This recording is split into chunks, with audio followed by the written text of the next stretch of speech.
សូមគោរពជំរាបសួរបងប្អូនបាទស្វាគមន៍មកកាន់តម្រុយឆ្នោតយួនរបស់តាកងវិលបាទគឺតម្រុយថ្ងៃទី27បាទខែកក្កដាឆ្នាំ2026បាទតម្រុយយើងថ្ងៃនេះដែរបាទគឺយើងឲ្យដូចសពមួយដងបាទគឺយើងឲ្យតម្រុយលេខតូចបាទ2គ្រាប់បាទហើយនឹងលេខធំ2គ្រាប់ដូចគ្នាបាទសម្រាប់លេខតូច2គ្រាប់គឺយើងធ្វើការបង្វិល2កងបាទចំណែកលេខធំ2គ្រាប់វិញបាទគឺយើងធ្វើការបង្វិលបាទរហូតដល់ទៅ6កងបាទករណីដែលបង្វិលលេខធំប៉ះលេខ10បាទនោះយើងឲ្យលទ្ធផលនៃការបង្វិលកងយើងបាទគឺលេខ0បាទយើងនឹងមានលេខរងមួយគ្រាប់ផងដែរបាទនេះជាលក្ខខណ្ឌទូទៅមុននឹងធ្វើការបង្វិលកងកុំឲ្យបងប្អូនយើងទៅរងចាំយូរឥឡូវយើងធ្វើការបង្វិលលេខតូចគ្រាប់ទី1តែម្ដងបាទលេខតូចគ្រាប់ទី1គឺមានលេខ75បាទគឺ75បាទយើងធ្វើការបង្វិលបន្ត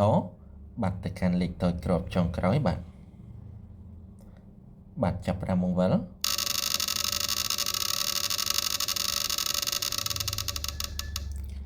បាទគ្រាប់ចុងក្រោយគឺមានលេខ06បាទដូច្នេះទាំងពីរគ្រាប់បាទ06បាទនិង75បាទអាចធ្វើការចាក់ផ្ទុយវិញបានបាទ60គុតបាទក៏ដូចជា57បាទសម្រាប់តម្រុយក្បាលអុសគឺក្បាល0បាទនិងក្បាល7បាទបងប្អូនយើងអាចជ្រើសរើសយកទៅចាក់បានបាទចាប់ពីម៉ោងបាទ9កន្លះព្រឹកបាទរហូតដល់ម៉ោង8កន្លះយប់បាទមានច្រើនម៉ោងច្រើនប៉ុស្តិ៍ផងដែរលេខតូចរបស់យើងក៏មានតែប៉ុណ្្នឹងឥឡូវយើងរៀបចំធ្វើការបង្វិលលេខធំវិញម្ដងបាទកងទី1បាទសម្រាប់លេខធំបាទគ្រាប់ទី1បាទចាប់ផ្ដើមបង្វិល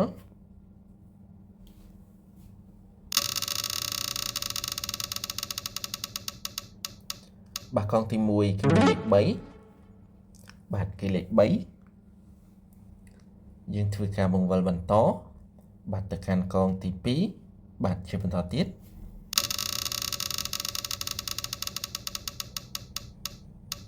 បាទកងទី2ក៏មានលេខ3ដូចគ្នា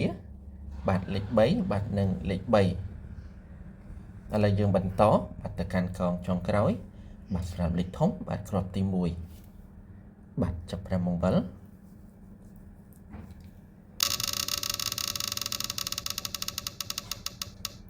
បាទកងចុងក្រោយបាទមានលេខបាទ8បាទដូច្នេះលេខធំគ្រាប់ទី1គឺ338បាទយើងធ្វើការបង្វិលបន្តបាទទៅកាន់កងទី1បាទសម្រាប់លេខធំគ្រាប់ទី2ជាបន្តទៀតបាទ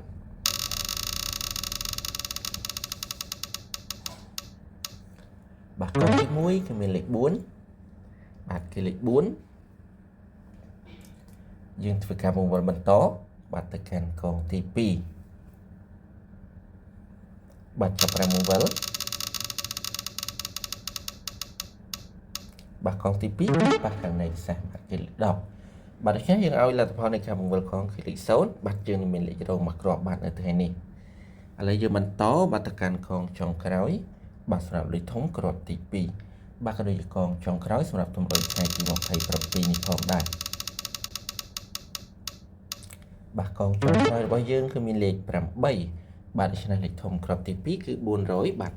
08បាទនិងលេខរងបាទ418បាទទាំង3គ្រាប់បងប្អូនកុំភ្លេចធ្វើការចាក់គុណផងបាទសម្រាប់តម្រុយឆ្នោតយួនរបស់តាកងវិលបាទថ្ងៃទី27ក៏មានតែប៉ុណ្ណឹងបាទចំពោះលទ្ធផលយើងថ្ងៃទី26បាទយើងបាន02មួយគ្រាប់ដែរដែលជាលេខផ្ទុយរបស់20គុតបាទពីខ្ញុំបាទក៏មានតែប៉ុណ្ណឹងបាទសូមអរគុណសូមគោរពជម្រាបលាបាទហេងទាំងអស់គ្នា